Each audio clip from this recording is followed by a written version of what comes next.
All right, Genesis 32:22. This is when Jacob's making his way back to Esau and back to the land. So let's see. Now remember, he's already seen an entire camp of angels that God sent to protect him. Basically an army of supernatural beings. That alone should give you a lot of comfort and courage and faith and all kinds of stuff. Does it Jacob? Not really.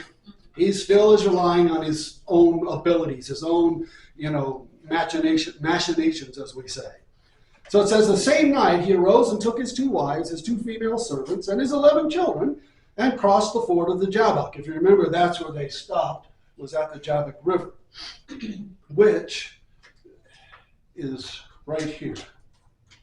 This is the Jabbok River. This is where they are. He took and sent them across the stream and everything else that he had. So everything's on that side of the stream. He's still on the other side by himself. And Jacob was left alone, and a man wrestled with him until the breaking of the day. When the man saw that he did not prevail against Jacob, he touched his hip socket, and Jacob's hip was put out of joint as he wrestled with him. This is a very enigmatic scripture in the Old Testament that virtually nobody understands.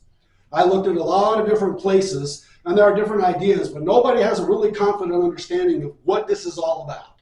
We can get some of it, but I don't think we get all of what God is doing here, because it's so odd. A man shows up out of nowhere, doesn't say he says anything, he just grabs Jacob and starts wrestling with him. He's a supernatural being who could easily overcome Jacob at any point. As we see at the end, when he wants to leave, he just touches his hip, it pops out of joint. Yet he wrestles with him all night. That's a long time, This is also what the Jabbok. Now see, when they say river, it's like an Arizona river. 12 inches deep, 10 feet wide. When you go back east and you say a river, they're like, what? That's a creek, or actually a crick. That's a crick. And we talk about rivers out here with no water in them. That also cracks them up. That's not a river. Rivers have water. Not our rivers. So they crossed. So crossing was not a big deal. This is not a big, deep river. It's the Jabbok. It's really a stream. And you'll notice the Bible uses both terms. It calls it a river, and then they call it a stream. Just like we do here, we call it the Verde River. Exactly. And nowhere else would they call it a river, but in the West. So, now, most likely what Jacob is doing is he wants to be alone, to pray, to those kinds of things. Remember, he has no idea how Esau's going to react. He knows that Esau now controls the land of Edom, which means he has a fairly large contingent of fighting age males, in order to do that, because he's taken over the whole land and either driven out or made slaves of the people that were living there before him. And he's also been told that Esau's coming with 400 men. No women, no kids. That's an army. That would scare me too. Why is he bringing so many men? We'll find out later why, but at this point he has no idea. Now, he's also had, God come to him and show him this entire camp of angels that are there to protect him. God has worked in his life all different ways, protected him from Laban by appearing to Laban. But will Jacob fully rely on God? No, he's still going to rely on himself, as he always has to put that in there as like his extra bit. He needs more assurances. So we can understand that Jacob's faith is still pretty shaky. He believes in God, he trusts God kind of, sort of, but he has a very difficult time trusting God totally. Yet, is that any different than us? Trusting God totally is a hard thing. I don't want you to raise your hand because I already know the answer to the question. How many of us in here worry? Yeah. Every single one of us. Yeah, we're even given a command by Jesus. Don't worry. There's nothing you can do about it. I got it in control. But what do? Don't worry. And what does that say? We don't fully trust God. We're so brain damaged, the only things we worry about are the things we can't do anything about. So it's like a self-defeating circle, and those are the things we just should just say, never mind, I can't do anything about it. That's up to God, but yeah, we still do, all of us. Hopefully as we grow in Christ, that becomes less and less. So we also, if you remember, he sent a bunch of gifts in groups. So that as Esau was coming, these gifts would hit him, and then a little while later, another one, and then another one, and then, trying to soften him up. That's Jacob doing things his way, not just trusting God. He's trying to work out his own scheme there. That type of thing. So, and yet God has given him many, many, many examples that he will protect him and he will bless him. He left home with nothing. He's coming home extremely wealthy in his own right, with lots and lots of animals and servants and all of that. So, what we end up with is this. Jacob wrestles with God, or God's representative, to be more accurate. And so we're not given much in the way of detail.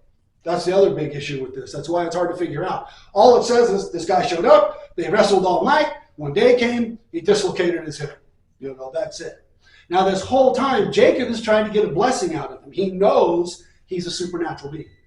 And he's trying to get a blessing out of him, which is interesting. Did he already get a blessing from his father? He tricked him, but yes. Has God told him multiple times, I will bless you? Has God proven he will bless him? If the pay was speckled animals, what kind of animals? Speckled. Striped? Striped. Dark? Dark. I mean, it's pretty obvious. And yet, what's Jacob trying to get? A blessing. And he's not going to get a blessing different than the one he's already been given. You're going to inhabit the land. Your descendants will be uncountable. They will control the land of Canaan, and you will be very wealthy. And yet, he still wants more. So this guy appears out of nowhere.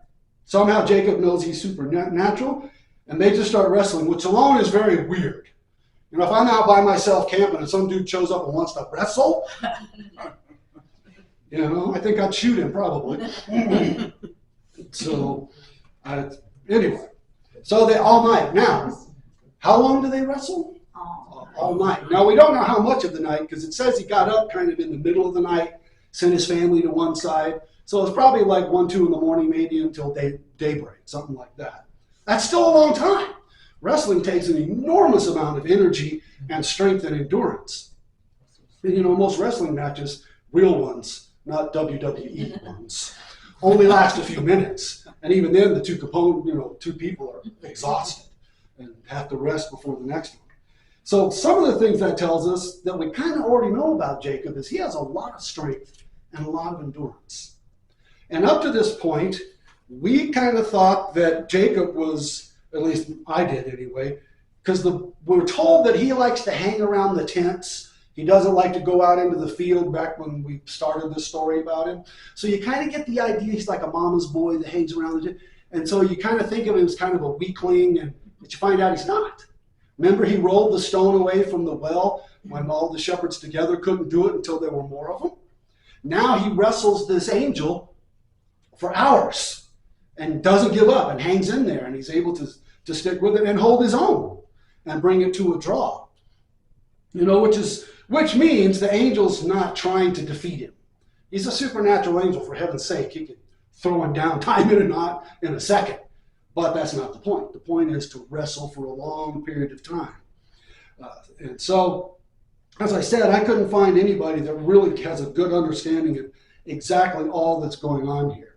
But we get the primary point. The primary point is struggle. And the primary point is the struggle between who? Jacob and God. And that's what really this is all about. There's more there, but I don't know that we can decipher all of it. So we have Jacob's struggles. Jacob has struggled since basically the day he was born. He came out of the womb doing what? Struggling, clinging, to Esau's foot, that kind of thing. So it's been part of his life forever. And so with Isaac, what happened? Jacob stole the blessing. He struggled with his father. He struggled with Esau, had to bargain for the birthright. He struggled with Laban. He worked 14 years to get his wives, and then he worked another 6 years to get pay, for all the time he's been there. He wrestles with God. He wrestles all night, and he's wrestled with God in other ways and other times by, having to do things his way. But all of that really this is the primary message. It's a foreshadowing of the relationship between Israel and God. What has been the relationship with Israel, the nation, and God since the beginning? Struggle. They have struggled since the beginning. You know, and they've never done a very good job of following God, but they've always struggled with God. During the time of the judges, you know, the people get crazy and worship all these false gods, and God raises up a judge. That judge defeats their enemies and brings them back to God, and a very short time later, they're back at it again. They get kings. They struggle with the kings, and they struggle with worshiping false gods and getting themselves into trouble, and on and on and on it goes. So it's a picture of what's coming. What I told you before is called a type, a foreshadowing, which the Bible is filled with, especially the Old Testament. One of its primary purposes is to foreshadow what's coming in the New Testament. Jesus, salvation, forgiveness, all of that. And this the is Jews rejected the rejected Jesus, you mean? Yeah. Yes, the Jews, the comment was the Jews rejected Christ, and yes, they did, by and large. In the beginning, they started out, lots of them, giving their lives to Christ, but then very shortly thereafter, Pharisees, Sadducees all turned against it, and that turned them against Christ. And then it became predominantly, as it is today, a Gentile belief system, Christianity. Far more Gentiles than Jews. So, even now, the Jews are still struggling with God. The bulk of the Jews in Israel, believe it or not, are secular. They don't believe anything. They just believe in the world and physical life and so on and so forth. It's interesting because they don't believe their own Bible. You know, yet they know their people wrote it and so on and so forth, but they see it as a fairy tale, a story, whatever. But not the hard truth. I mean, if they really believed what the Bible said, they wouldn't worry about trying to negotiate with the people around them. Because God has said, once you go back in the land, you will never leave again. So in 1948, when they came back into the land and regained possession, they will never lose possession again. They will stay in the land and they will maintain that possession of it. But yet they still struggle mightily with God. And that's why God still brings them all of these difficult situations. It's all geared to try to get them to come back to Him. And until they do, it's going to continue, which God said over and over in the Old Testament. Let's see. I have a really good book called, I can't remember if it's called Israel or the Jews, written in modern times by a journalist. And she does a really good job of explaining all of the subcultures in Israel. We look at Israel and we see this monolithic Jewish state. It's not remotely. It's got all kinds of... You've heard of Hasidic Jews? Yeah. Hasidic Jews have the curls, the black hats. They're very legalistic to the law. Do you know there are groups of Jews that consider the Hasidic Jews liberals? Oh. And they will not let their children marry a Hasidic Jew or a secular Jew only within their own belief. And different groups follow different rabbis. Of the ones that even believe in God in the Jewish religion, they follow different rabbis, not really God. You know, there's an enormous number of subcultures and groups within that nation, which is why their government kind of turns over a lot because of all the different groups that have to make it up. So now, let's see. Like I said, I think I mentioned, a piece of information we glean is that Jacob is a man of extreme endurance and perseverance, which we kind of got an idea of that from when he described what it's like to be a shepherd. He had to endure freezing cold all night, burning hot all day, going without water to drink, during moving the animals. And that takes a lot of perseverance and endurance and strength. You got to fight off the wild animals. You got to carry the wounded sheep back and all that kind of thing. So we see that in his life. He's very physically strong. We see that too. Let's see. I tend to always get away ahead of my notes. But what we've noticed is when Jacob wants something, what's he willing to do?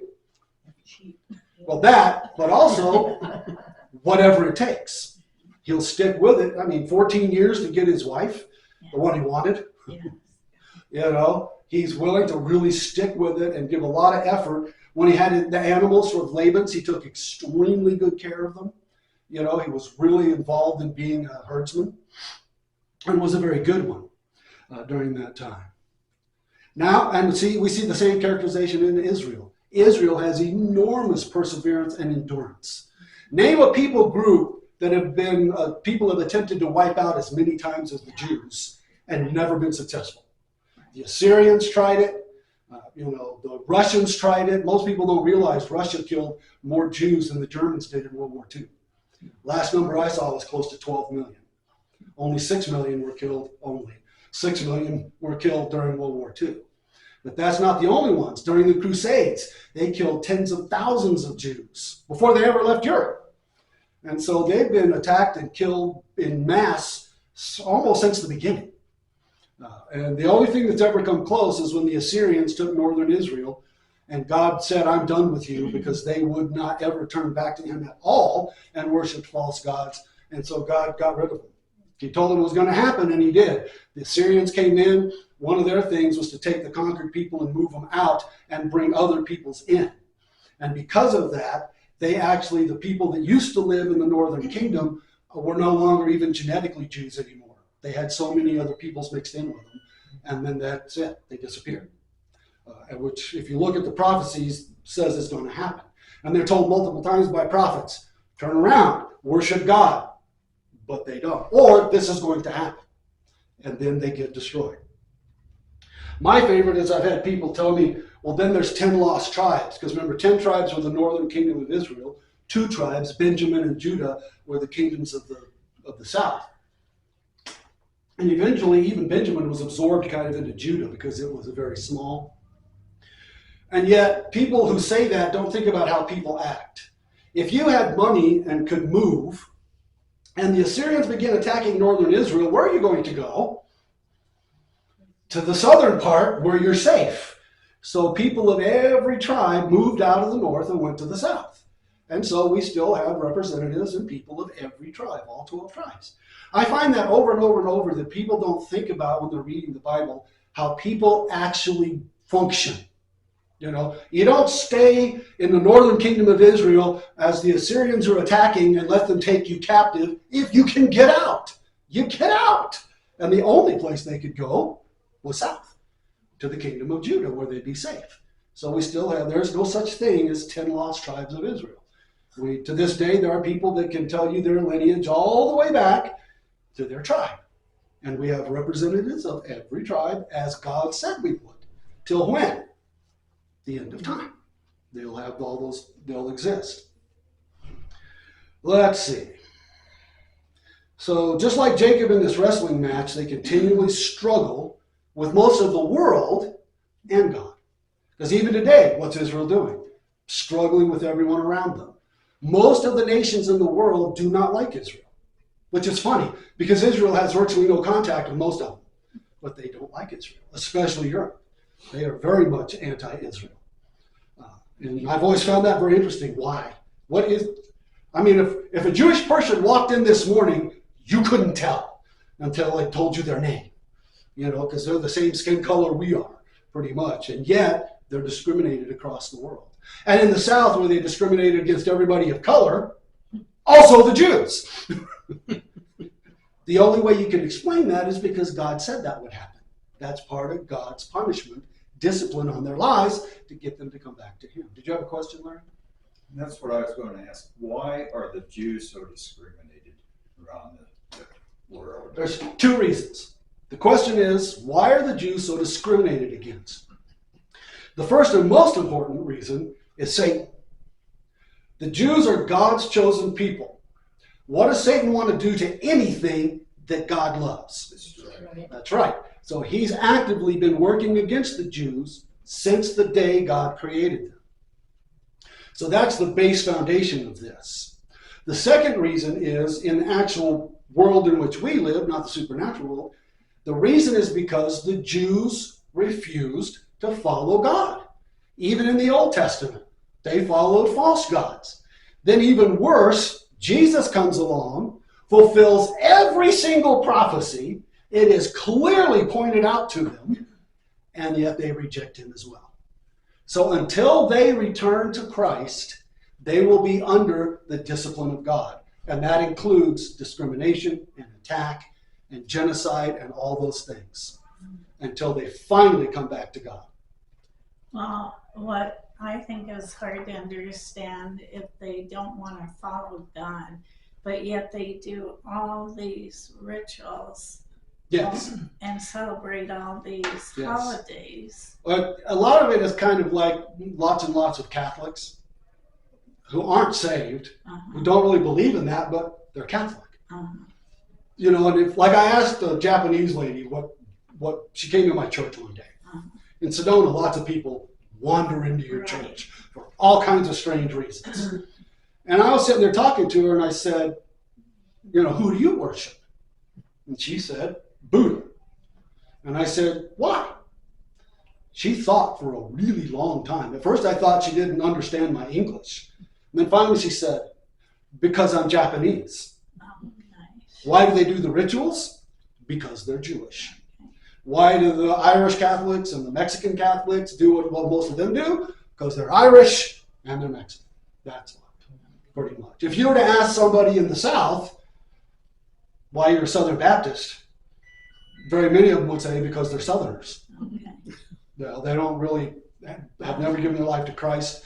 I mean, those churches down there have lots and lots of people that, you know, when you're down to the 8th, 9th, 10th generation of attending the same church, and there's lots of public pressure in your little town where everybody knows everybody and you don't show up on Sunday, they wonder what's going on. It becomes much more of a social convention than a worship of God thing. Right. Another question, Larry? Well, I was going to add one more thing, and I understand what you're saying. I think the Jews, a lot of people don't like them because they are so successful. That's a third part of it. The comment there was that it's because the Jews are successful. That's why so many were killed in Europe, was because they were the bankers and they were enormously wealthy. And everybody owed them money. So if you're on a crusade, what do you see as a great opportunity to get rid of your debt? Under religious guise, kill the Jews you owe money to. So yes, and because God, it's funny, God's got discipline, but God still blesses them.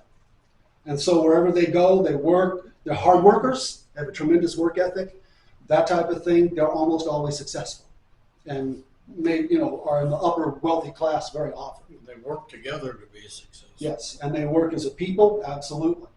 Like in today's world, they control most of the diamond trade across the world, are Jewish companies and Jewish families, which is an enormous business.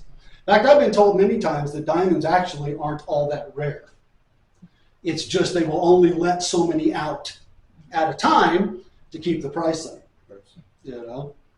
So, and that's a part of it. People get very jealous when another group does very, very well, and so it turns on them. Now, what's funny is what happened in Europe with the Jews was caused by their erroneous belief from the Bible. Because the Bible talks about, interest and usury. Interest is just the normal money that the market says you need to pay to use somebody else's money. Usury is when you charge. Credit cards are usury, where the going rate is 4%, and they charge 29%. In some ways. I mean, they do it because they loan to people that default a lot, and so they have to have the high interest rate. But still, but in the back then when the Roman Catholics controlled most of Christianity, and it doesn't seem like hardly any of them had any idea what the Bible actually said, because many priests had actually never even read much of the Bible. It's just what they were taught by someone before them, because it was written in Latin, and they had to learn Latin, and unless you were wealthy and went to school, you didn't read Latin. That type of thing. Was because they said you can't charge interest. Well, if you can't charge any interest in a European country, are you going to loan money? No. But the Jews didn't have that problem. And so then the Jews became the bankers. And pretty soon, they became enormously wealthy. And the sad part is it was the wealthiest upper class that borrowed the most money. And so that's why they wiped them out on the march to do the Crusades in Israel. So, and that's kind of gone along all through history. It's because they're very successful. I think I showed you guys before that if you go and look at the Nobel Awards, especially for physics, math, computers, medicine, the Jewish people dominate 4 or 5 to 1 of getting those awards, which is funny from such a small group of people that they totally dominate on those kind of areas. So, all right. Verse 26. Then he said to me, let me go, for the day has broken. But Jacob said, I will not let you go unless you bless me. And he said to him, what is your name? And he said, Jacob. Then he said, your name shall no longer be called Jacob, but Israel. For you have striven with God and with men and have prevailed. Okay? So this is where his name gets changed. Even with his hip dislocated, that hurts like mad. He won't let go, which is, again, shows us tremendous ability to deal with pain, strength, and perseverance until he gets what he wants, and he said, and the guy asked him his name. Does this angel need to ask him? He knows his name. He wants Jacob to say his name, because when he says it, what's he saying? I'm the cheater, the grasper, And then that's when he says, because you have striven with God and men, you're going to get a new name. And remember, in the Bible, new names are always given when someone's character changes, in almost every case. And it's the same here, because Jacob's name change. Jacob meant grasper, cheater, wanting things and doing whatever it takes to get it. This is great. Israel means strives with God. And that name has been the character of Israel from the day they were formed till now. They still strive with God. So, he's now Israel, and that's the name we know them by from that point forward. Now, as you read the Old Testament from here forward, God will interchange the two names. Sometimes he's Jacob, sometimes he's Israel. And so just pay attention that it's still talking about the same God. I haven't gone and looked, but most likely it'll be when he's acting like Jacob, God will call him Jacob. And when he's acting like Israel, he'll call him Israel. Neither one's very good. You're a grasper cheater, or you strive with God. So, and this name is very appropriate for the nation, which is interesting. Because they'll struggle with God until the millennial kingdom. The whole point, the only point, well, there's 2 points. To the millennial kingdom of Christ. If you're not familiar with that, it's the time after the tribulation, when Jesus returns to the earth, kills every non-Christian on the planet, and only born-again Christians that are alive on the earth at that time move into the 1,000-year reign of Christ, the millennial kingdom. Jesus comes down from heaven in physical form, and he inhabits the temple of Israel, sitting on a throne in the front part of the temple. He's physically there. You can drive and see him. He rules the world. And by the way, we rule with him. We have some kind of leadership, ruling authority during this time. But we're not physically on the earth with the other people. During this time, its whole point is to fulfill the blessing and promise given to Abraham. That Israel would be the premier nation of the world, it would rule the world, and they would be safe and prosper enormously. That's what happens during this time, if you go read the prophecies. It says everybody wants to be the friend of the Jews. Everybody wants to go to Israel. Water suddenly begins coming up out of the ground in Israel, and it becomes like the Garden of Eden. And today it's like Arizona. That type of thing. And they grow enormous amounts of food and produce and whatnot during that time. So it's a fulfillment, number one, to the Jews. When God makes a promise, that promise gets fulfilled. End of story. The second issue is, what did I tell you were the only people who entered the millennial kingdom? Saved, right? You would think, living in a kingdom where Jesus is there is no question about religion anymore. No other religions exist. It's beyond fact that Christianity is the only true religion, because you can go see Jesus. And all the stuff that just happened in the tribulation as laid out exactly in the Bible, and the killing of all the non-Christians. Satan has been thrown in the abyss. So Satan and the demons are not there to tempt anybody. There's no outside temptation of any kind. And it's a kingdom of total righteousness and peace and justice. There's no crime. Because what does Jesus know? Everything. So if you're going to go commit a crime, what does he know before you do it? And what happens? He probably sends one of us to stop you. So there is no crime. There is no abuse. There is no murder. There is none of that. Doesn't exist. Doesn't mean people don't want to do it. It just means they can't. Here's the interesting part. The Bible says at the end of 1,000 years, Satan's let out of the abyss. He goes across the earth and he gathers an army that is uncountable to fight against God. Now, wait a minute. The only people who entered that kingdom were saved. Their children were raised by saved people who can prove their faith is true, and yet the Bible says still the bulk of the people on the earth refuse to give their lives to Christ. See, now, here's the thing. Down through time, people have said, well, I don't want to become a Christian for this reason, this. Well, there's all these reasons. Well, guess what? In the millennial kingdom, how many reasons can you show as to why you don't want to be a Christian? Zero. Zero. Except it proves that sin is inherent in man's nature. Period. Because it's still there, and it's still overwhelming, and it still keeps him out of the kingdom, even though he knows beyond a shadow of a doubt that what the Bible says is true. And yet more people are unsaved than saved at the end of 1,000 years. If, I assume that is true, but I lost my train of thought already.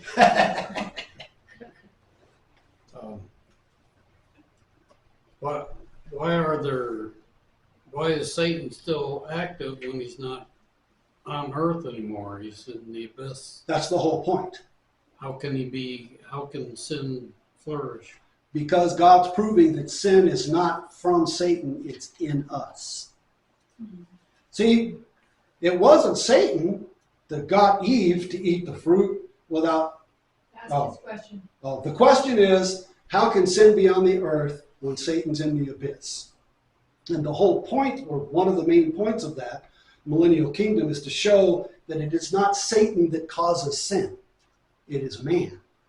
All Satan does is make it easier. But it's still us. He didn't force Eve to eat the fruit. He just put new ideas in her head. The fact that she wanted to be like God was already there. Otherwise, he wouldn't have said it. He says, if you eat this, you'll be like God. Well, the only reason Satan would say that is if he knows that's what she wants to do. And so then she did it. But that's the point. See, down through time, remember Flip Wilson? What did he always say? The devil made me do it. And people still say that today. I sinned because the devil made me do it. I had a lady once that had a different twist on the same idea. She said, God made me this way to live and choose as I do, so it's his fault and he can't put me in hell. Okay. You know, you're not making any choices here. But that's the point, is it's to prove. I mean, you can go through the Bible and see there are points where God hits every excuse we use. Let me give you an example. Today, people will say, this is a very predominant mindset, worldview. It is society. It is the environment that causes people to do evil. That's what the social reconstructors say. If we can change the environment, they'll stop doing evil. Well, they've been working at that for hundreds of years, and how far have they got? We do bigger and more evil than has ever been done in the history of mankind. Because now you can sit at a computer and do evil across the world, you know, in millions of lives. It hasn't worked out. So what did God do? He put Adam and Eve where? Paradise. The absolute perfect environment. What'd they do? Sin. Okay? Number two. Humans say, well, the reason that people do evil is lack of education and lack of opportunity. Heard that one before? Okay? So what does God do? He brings along Solomon. The Bible says he's the wisest man who will ever live. Not just up to that point. Super intelligent, super knowledgeable, had more opportunity than any human being on the earth. What did Solomon do? Sinned and drug Israel down with him. He brought the gods of all of those wives and concubines and built them temples in Jerusalem. So you can see God takes every excuse man has. The final excuses are all wrapped together. Well, I don't know that Jesus really exists. Well, he's sitting in the temple in Israel in Jerusalem during the millennial kingdom, so that excuse is gone. Well, it's the bad environment. That excuse is gone. It's lack of education and opportunity. That excuse is gone. Satan made me do it. That excuse is gone. What's left? It's me.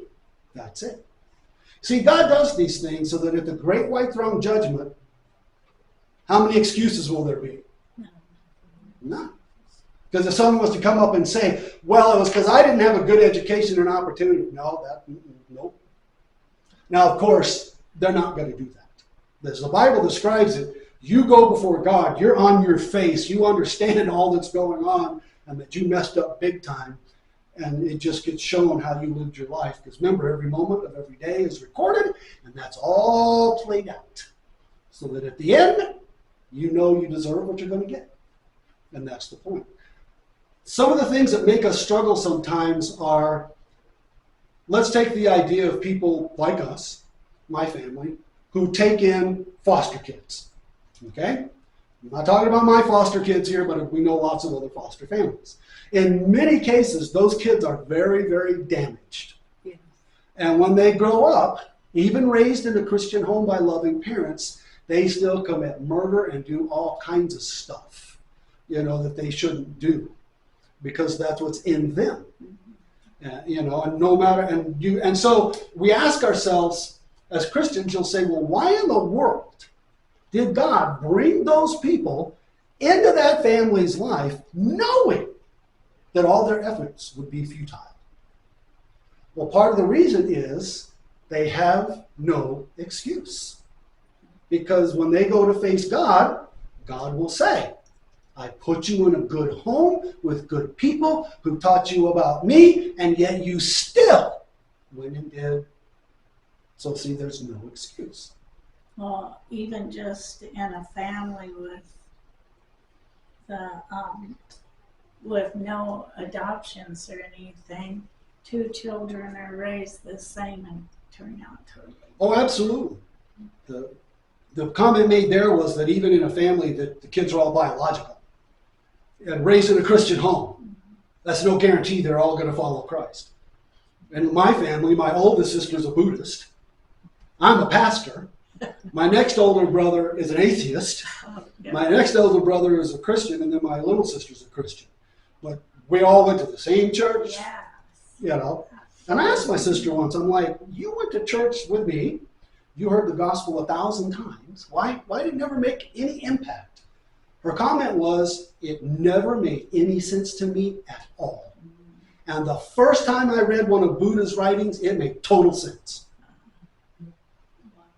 So that's how, it just shows it's in us. Yes.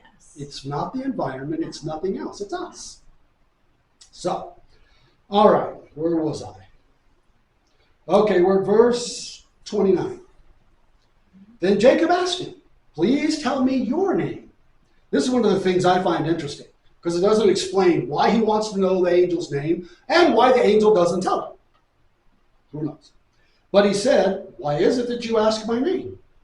And there he blessed him. Jacob finally gets what he's been after all night. He blesses him. Now I can guarantee you that blessing was exactly identical to the one he had already been given multiple times before. You'd inherit you'll have millions of descendants, they'll inherit the land, you'll be greatly blessed. It hasn't changed. It's a little more dramatic this time, is the only difference. It says, so Jacob called the name of the place Peniel, saying, for I have seen God face to face, and yet my life has been delivered. The sun rose upon him as he passed Penuel. Notice the words changed. Limping because of his hip. Therefore, to this day, the people of Israel do not eat the sinew of the thigh that is on the hip socket, because he touched the socket of Jacob's hip on the sinew of the thigh. So we're not told why Jacob asked for the angel's name. The only thing I can kind of glean out of this is in their day, names always related to your character somehow. And so, he may be asking because he wants to know what is the character of this being or something. And I find it interesting he won't tell him, because we're given the names of other angels: Michael, Gabriel, Lucifer, who becomes Satan. But it's not important, so it's not told. And then he names the place Peniel, which means the face of God. He says he's seen God face to face. Now the question is, did he actually see God himself?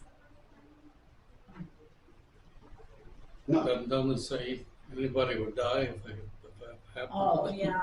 Yep, we're getting there. Yep. The comment was, doesn't the Bible say that to see God in this physical body is to die? And yes, the Bible does say that. And so what happened here was, as in every other case in the Bible, he saw God's representative. But see, when God sends an angel, that angel will so accurately say and do what God said, it's the same as if it was God himself. Now see, someone gives us a message and tells us to take it. If it's longer than about 5 or 6 words, we paraphrase. Not angels. They are the absolute representation of God. And they will not do anything, no matter how tiny, different than what God said. So therefore, it's the same as if he was there himself. But to see God in these bodies, these physical bodies cannot take it. It kills us. And we have kind of multiple examples of that in the Bible. Let's see, because that's the next thing. Let's see. Like here it said, in Exodus 33:20, but he said, you cannot see my face, and man shall not see me and live. He's talking to Moses. And this is where God puts Moses in a cave, puts his hand over it, passes by, and from a distance he sees his back. That's as close as you get. Moses is the closest to anybody to having actually seen God. But the interesting thing is God a physical form? What does it say he is? He's spirit. So even if you see him, you're actually seeing a representation, because he's spirit. He's everywhere all the time. That type of thing. So you can't see God and live.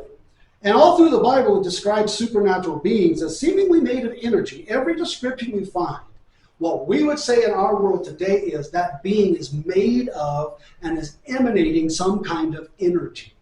Remember how they're described. Hair white as snow, eyes like lightning, bodies that glow like burnished bronze. We would call that energy contained in something. The closest they had to represent it was what bronze looked like in a furnace. And it's the angels, Jesus, they're all described that way.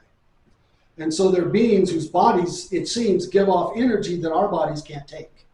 And it kills us. Unless they do something to keep us alive. And that's what we find in a lot of cases. It's just like if we walked into a room full of radiation. Can you see it? Nope. In most cases, you really can't even feel it unless it's super strong. But is it going to kill you?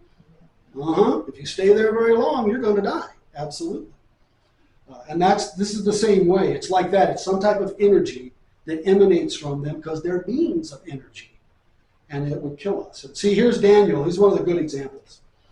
I lifted up my eyes and looked, and behold, a man clothed in linen, with a belt of fine gold from Uphaz around his waist. His body was like beryl, like a faceted stone that shines. His face like the appearance of lightning, energy. His eyes like flaming torches. His arms and legs like the gleam of burnished bronze. And the sound of his words like the sound of a multitude. If you and I saw them, we would say it looked like a being made of energy. Energy contained in a physical form would be the same way. That goes on to say, Daniel says that he passed out. He says he fell asleep. He passed out.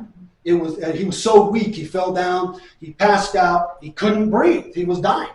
And then the angel bends down and touches him and says, get up, Daniel. But he can only get as far as on his hands and knees, and he's trembling so bad he can't get up, so he has to touch him again, and then he stands up. But even then, he's real weak and trembling. That's just because of the presence of an angel. Now imagine being in the presence of God himself. Remember what happened on the mount when Moses saw the representation of God and came down? What happened? His face glowed. Remember that? He had to put a veil over because it scared everybody. It's like he absorbed energy and then it reflected back out again from just the representation of God, not God directly. So it's all along those same lines.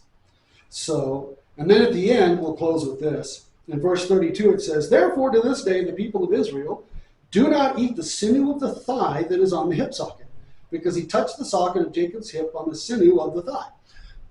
Did God tell him to do this? Is this in the dietary laws of the Jews? No. They added this because it was a supernatural event. And now you know why God doesn't let us have very many supernatural events. Because what do we do with them? We twist them into things he never intended. That he never told them, don't eat that. I mean, now it is a way to commemorate it. Every time you ate, the kids would say, well, Dad, why don't we eat this part? And you say, well, because this happened. But yet God never told them to do that. And it's the same way today. If a miracle happens, what do people worship? The miracle. Not the God who brought the miracle. The miracle. And that's why he doesn't bring a lot, especially in the Western world. It's weird, though. In the third world countries, they seem to be much better at seeing a miracle and then attributing it to God and worshiping God.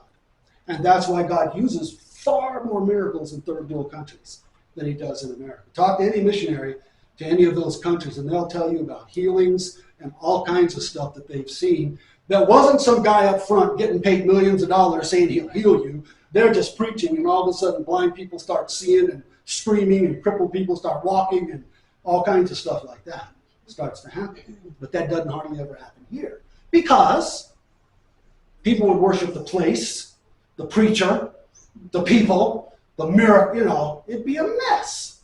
It's just like what would happen if we found the Ark of the Covenant. Oh my gosh. It'd be set up in the temple, and people from all over the world would be pilgrims to the world, and it's like it's just an inanimate object with no power whatsoever.